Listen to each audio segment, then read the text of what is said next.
ഇന്ന് നമ്മൾ ഉപയോഗിക്കുന്ന കമ്പ്യൂട്ടറുകൾ കണ്ടുപിടിക്കുന്നതിന് വളരെ മുൻപ്, ഏകദേശം 2000 വർഷങ്ങൾക്ക് മുൻപ് തന്നെ മനുഷ്യർ ഒരു അത്ഭുതകരമായ യന്ത്രം നിർമ്മിച്ചിരുന്നു എന്ന് പറഞ്ഞാൽ നിങ്ങൾ വിശ്വസിക്കുമോ?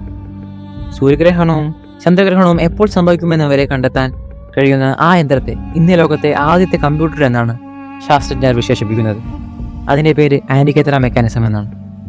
1901 ഗ്രീസിലെ ആൻറ്റിക്കേറ്ററ ദ്വീപിന് സമീപം കടലിനടിയിൽ മുങ്ങിക്കിടന്ന ഒരു പുരാതന കപ്പലിന്റെ അടിയിലെ അവശിഷ്ടങ്ങളായിട്ടാണ് ഇത് ആദ്യം കണ്ടെത്തുന്നത്. ആദ്യമായി കണ്ടപ്പോൾ അത് ഒരു തുരുമ്പ് പിടിച്ച ഒരു ബ്രോൺസ് കഷ്ണം പോലെ എന്നാണ് എല്ലാവർക്കും തോന്നിയത്. എന്നാൽ പിന്നീട് എക്സ്റേ സ്കാനുകളും CD സ്കാനുകളും നടത്തിയപ്പോൾ അതിൻ്റെ ഉള്ളിൽ വളരെ കൃത്യതയോടെ നിർമ്മിച്ച 30 ഗിയറുകളുണ്ട് എന്ന് കണ്ടെത്തി.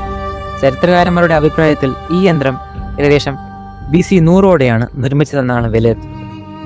സൂര്യൻ്റെയും ചന്ദ്രൻ്റെയും സ്ഥാനം കണ്ടെത്താനും ചന്ദ്രൻ്റെ ഘടകങ്ങൾ കണക്കാക്കാനും ഗ്രഹങ്ങൾ മുൻകൂട്ടി പ്രവചിക്കാനും ഈ യന്ത്രത്തിന് കഴിഞ്ഞിരുന്നു. അതുകൊണ്ടാണ് ഇതിനെ ലോകത്തെ ആദ്യത്തെ അനലോഗ് കമ്പ്യൂട്ടർ എന്ന് വിളിക്കുന്നത്. ഏറ്റവും അത്ഭുതപ്പെടുത്തുന്ന ഒരു കാര്യം എന്താണെന്ന് അറിയാമോ? ഇത്തരത്തിൽ സങ്കീർണമായ ഗിയർ ടെക്നോളജി പിന്നീട് വീണ്ടും മനുഷ്യരെ വികസിപ്പിക്കുന്നത് ഏകദേശം 1000 വർഷങ്ങൾക്ക് ശേഷമാണ്.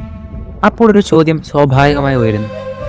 പുരാതന ലോകത്തിൻ്റെ അറിവിനെക്കുറിച്ച് നമുക്ക് ഇന്നും പൂർണ്ണമായും അറിയാത്തത് എത്രയാണ്?